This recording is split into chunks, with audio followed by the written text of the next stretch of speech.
Hello tout le monde, je suis trop contente de vous retrouver pour une nouvelle vidéo. Avant de commencer, je voulais vraiment vous remercier parce qu'on a atteint les 1000 abonnés. C'est la première vidéo que je tourne depuis que j'ai atteint les 1000 abonnés et je suis trop contente. Merci de me soutenir, que ce soit sur Instagram ou sur YouTube, ça me touche énormément. Je suis contente que les vidéos vous plaisent, que mon contenu vous intéresse. Donc vraiment merci beaucoup, je suis trop contente. Et du coup, sans plus tarder, je vais vous dire pourquoi on est là. C'est pour de la couture utile. Il me restait des bas de manches qui appartenaient à ma grand-mère avec de la jolie broderie. J'ai eu l'idée de faire des bas de poignet comme si en fait pour porter sous les pulls ou sous les blazers, pour faire comme si on portait une chemise en dessous, sauf que en fait on n'en porte pas, et donc du coup il y a la dentelle qui dépasse de son pull. Donc je sais pas si vous voyez les inspirations, je vous mettrai ici des photos d'inspiration Pinterest que j'ai trouvées pour avoir cette idée. Donc vous pouvez très bien utiliser de la broderie anglaise qui vous reste des chutes de tissu, de jolies broderies ou même de jolis tissus tout simplement brodés. Ça peut être super joli.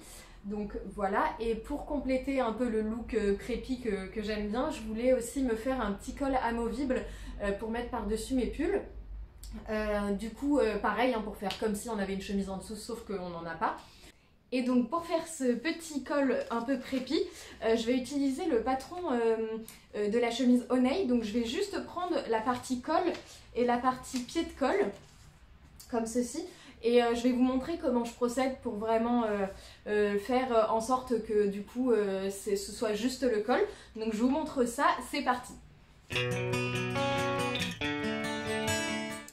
Donc première étape, moi vu que c'est déjà un tube, je vais juste un peu le mettre à ma taille, à mon poignet. Donc vous voyez, je l'essaye comme ça. Je fais à peu près une marque ici. En fait, il ne faut pas que ce soit trop près parce que je vais mettre un élastique avec une bande coulissante juste ici pour justement que ça serre mon poignet et que je puisse l'enfiler et le remettre. Parce que si vous le faites exactement à votre taille, dans ce cas, il faut faire une boutonnière pour l'enlever parce que sinon ce sera trop compliqué. Mais je pense que c'est plus simple si on met un élastique. Donc on va mettre un petit élastique tout le long, tout autour du poignet. Donc du coup là, il faut laisser quand même un peu de largeur pour pouvoir faire le revers et glisser l'élastique dedans. Je vais quand même en enlever parce que là c'est quand même large.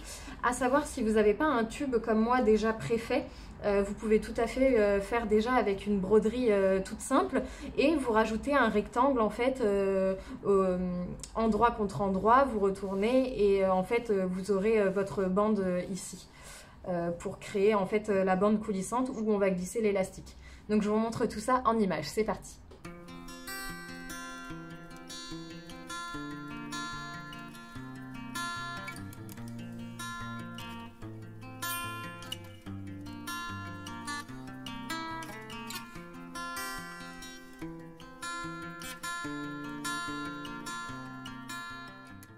Donc du coup voilà, pour faire ma couture anglaise, j'ai fait une petite piqûre à 5 mm tout le long. Donc là c'est envers contre envers en fait, c'est le beau côté, il y a la piqûre.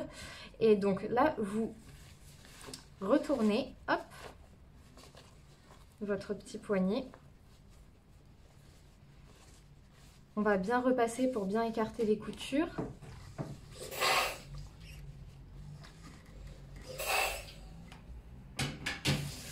Et là, hop, on remet bien à plat. Et vous allez faire une piqûre à 7 mm, entre 7 et allez, 1 cm, juste ici pour emprisonner la couture.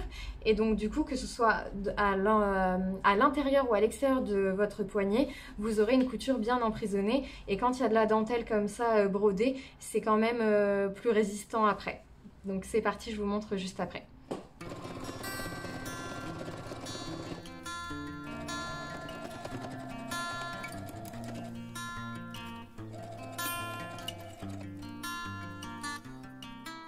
Donc vous pouvez voir l'extérieur de votre poignet qui est tout propre et l'intérieur qui est également tout emprisonné, hop, comme ça.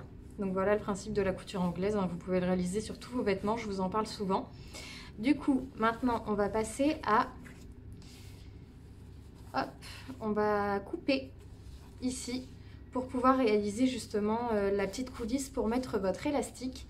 Donc vous pouvez laisser environ 4 cm je dirais, qu'on ait la place de faire le repli plus la coulisse.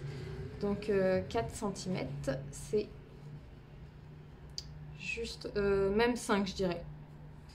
Ouais, je vous conseille de faire 5 à partir de votre dentelle. Hop.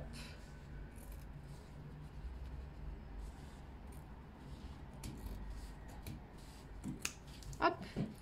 Et donc voilà votre... donc là on est sur l'envers, hein, et on va réaliser un repli de 1 cm.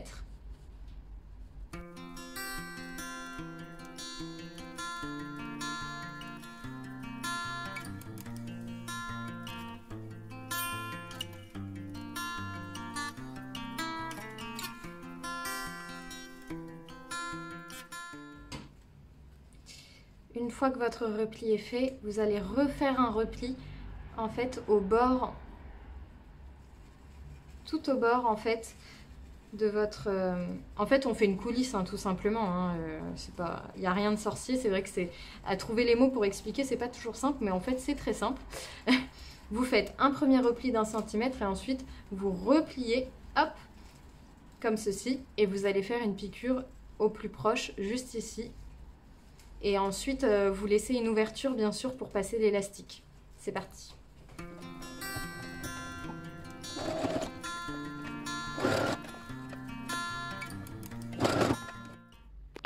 Bon, voilà le résultat, c'est pas parfait parce qu'en fait, bon là j'ai laissé ouvert pour passer l'élastique, mais en fait j'avais trop de tissu en haut pour la circonférence de mon poignet, du coup ça a fait des plis, mais écoutez avec l'élastique et tout, ça se verra pas.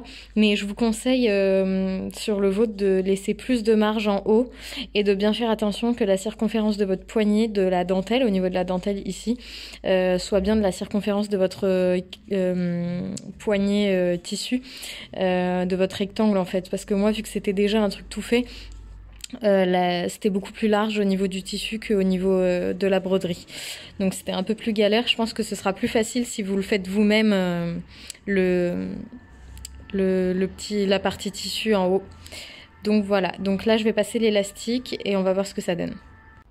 Donc du coup pour savoir la longueur qu'il vous faut pour l'élastique, vous prenez juste la circonférence de votre poignet en tirant un tout petit peu pour que quand même ça vous serre un petit peu quand vous le portez, et vous coupez. Donc moi ce sera ici. Tac. Ensuite vous mettez une petite épingle à nourrice au bout. Tac. Et ensuite vous le passez dans votre coulisse. C'est parti.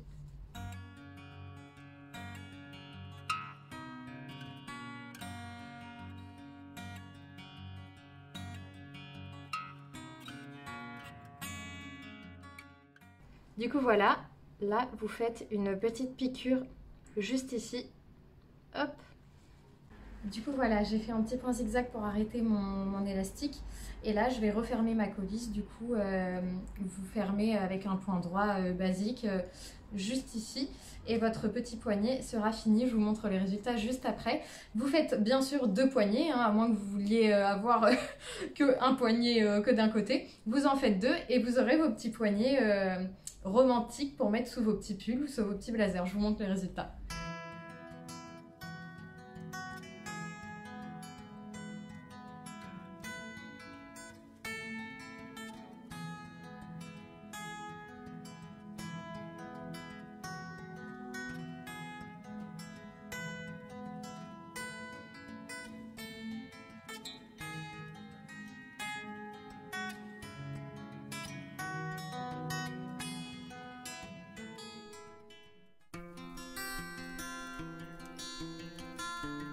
Donc la première étape pour le col amovible, c'est de couper 2 parties de col et 2 parties de pied de colle dans votre tissu principal.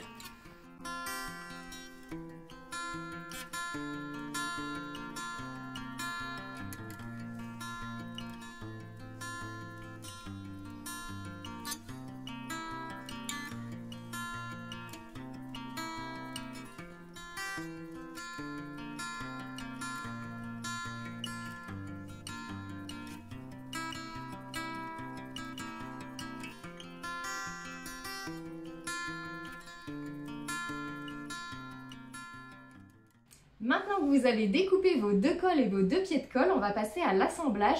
Moi, je choisis de ne pas le thermocoller parce que je trouve que ça rétrécit les pièces, mais si vous trouvez que votre coton n'est pas assez épais, vous pouvez tout simplement rajouter une épaisseur de tissu. Moi, il est assez épais, donc ça va, enfin, je vais le laisser comme ça. Et tout autour du col, j'ai décidé de rajouter un galon de dentelle qui dépassera du col. Donc je vais le prendre en sandwich, je vais vous montrer ça. Par contre, le métrage, j'en ai pas assez pour faire un effet français, ce qui aurait été un peu plus joli. Mais écoutez, le principe de la vidéo, c'est de faire avec ce qu'on a et de faire avec c'est zéro déchet, en mode on utilise nos chutes, etc. Donc je vais utiliser ce petit galon que je trouve sympa. Ça rappellera du coup les poignées en dentelle. Je vous montre ça en image, c'est parti.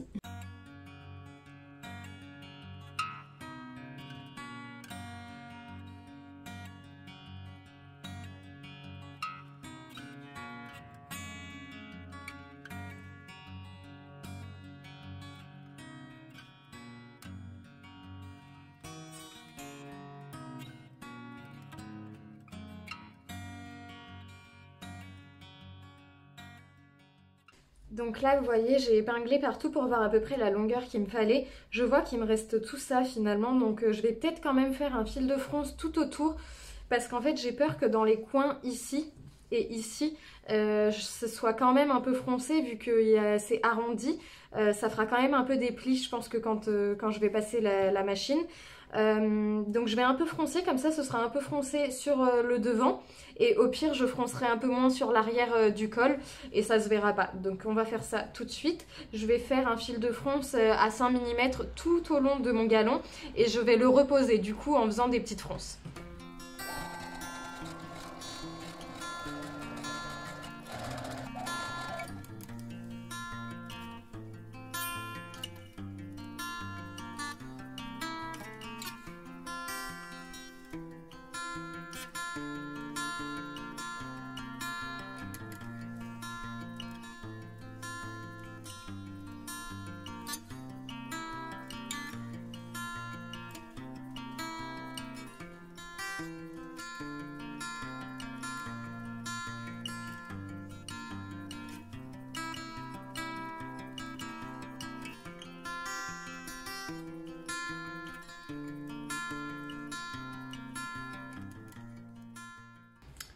Donc voilà, vous avez piqué tout le tour sauf ce côté-là qui sert pour retourner et c'est là où on va poser le pied de colle. Là, on va dégarnir les angles, donc on coupe le tissu pour pas qu'il y ait trop de surplus. Hop.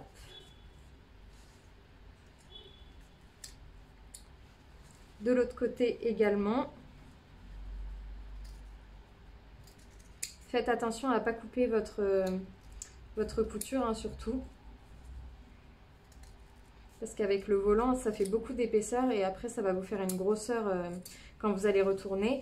Et vous pouvez également cranter un petit peu ici pour pas que ça fasse de plis disgracieux quand vous allez retourner. Attention à ne pas couper sa couture également. Voilà. Et là, on peut enfin retourner notre col. Tac.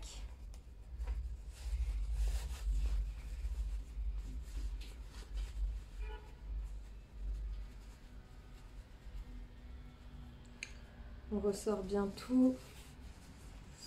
Ah, ça fait super joli avec la broderie, je suis super contente. Donc vous voyez, c'est un peu moins froncé dans le dos, mais ça fait pas moche. Et donc du coup, dans les angles et sur le devant, c'est un petit peu plus foncé.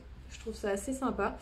Donc maintenant, vous pouvez tout simplement ressortir les angles avec un petit bâton ou vos doigts et vous repassez. Et on va s'occuper du pied de colle juste après. Donc là, j'ai réalisé un petit biais, mais vraiment tout fin. Il fait 5 mm. Et en fait, je vais le plier comme ça. En fait, ça fera mon lien pour justement pouvoir fermer mon col sur l'avant. Et donc, je pourrais glisser un bouton dedans. Donc, je vais le prendre en sandwich dans le pied de colle pour vraiment pouvoir accrocher un bouton parce que je suis pas très fan des cols qui se ferment avec un nœud. Je trouve que ça fait peut-être un peu trop cucu. Du coup, j'ai fait un petit lien comme ça. Voilà, je vous fais de plus près. Et donc, je vais le prendre en sandwich dans le pied de colle, mais je vous montre ça tout de suite. Donc je vous conseille de faire des crans sur les milieux de votre col et les milieux de votre pied de colle. On va commencer par l'épingler par les milieux, comme ça vous serez égal sur ce qui dépasse après du col.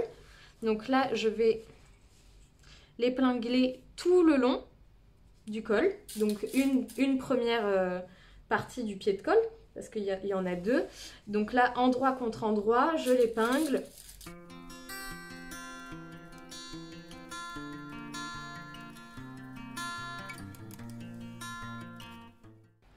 Voilà, comme ça. Et ensuite, je retourne mon col.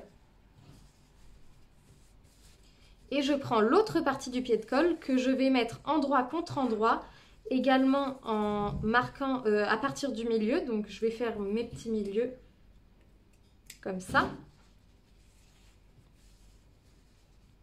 Hop. Et donc là, je réépingle à partir du milieu. Et donc, je prends tout, en fait, je prends le col en sandwich. Et alors, ne pas oublier de mettre votre petit lien pour le bouton. Donc là, hop, il faut que vous déterminiez quel côté du col sera endroit contre endroit pour mettre votre petit lien du bon côté. Donc moi, mon beau côté, c'est celui-ci. Donc, si je réfléchis bien, il faut qu'il soit... Donc ça, vous le mettez à l'intérieur, comme ceci. Et donc, quand ça va se retourner, vous aurez un petit lien pour accrocher votre bouton. Je vous montre quand c'est terminé.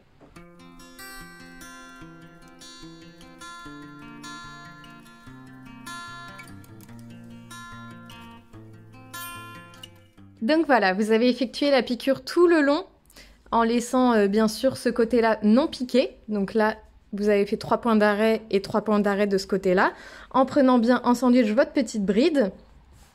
Maintenant, on va dégarnir les angles comme pour le col et cranter tout le tour. Et après, vous allez retourner votre pied de colle, le repasser et après, on va faire la piqûre finale juste ici. Et je vous montre les résultats après. Je voulais vous montrer du coup comment j'ai fait. Donc j'ai tout retourné, tout repassé et j'ai fait un rentré de 1 cm des deux côtés que je vais coudre du coup comme ça et je vais faire une petite piqûre tout le long pour tout maintenir. Là, faites attention que ce soit bien joli, bien rentré. Et ensuite, il n'y aura plus qu'à coudre le petit bouton de ce côté et je vous montre le résultat final. Donc comme vous pouvez le voir, je reviens vers vous pas avec le résultat final parce qu'en fait j'ai fait une petite bêtise, mon pied de colle est beaucoup trop long, je ne sais pas pourquoi. Du coup c'est pas grave, on ne débrime pas, c'est pas perdu. En fait je vais juste coudre un petit bouton sous mon col pour que la bride puisse s'arrêter ici et que le col soit du coup se touche, les deux parties du col se touchent. Et pour cette partie là je vais juste effectuer une boutonnière ici et coudre un autre bouton ici. Donc c'est une bonne solution si vous voulez pas que le bouton se voit au milieu. Donc vous pouvez tout simplement cacher vos boutons sous le col, en fait ça va pas se voir. Limite ça me plaît un peu plus que de voir le bouton, donc c'est pas très grave. Et si vous voulez pas vous embêter à faire de boutonnière, faites tout simplement ou 2 brides de chaque côté ou votre pied de colle à la bonne taille tout simplement. En fait il faut que le pied de colle il arrive à la fin de votre col. Donc voilà, c'est les aléas de la couture, des fois on fait des bêtises mais on rebondit et on trouve des solutions. Cette fois-ci c'est la bonne, je vous retrouve avec le résultat final.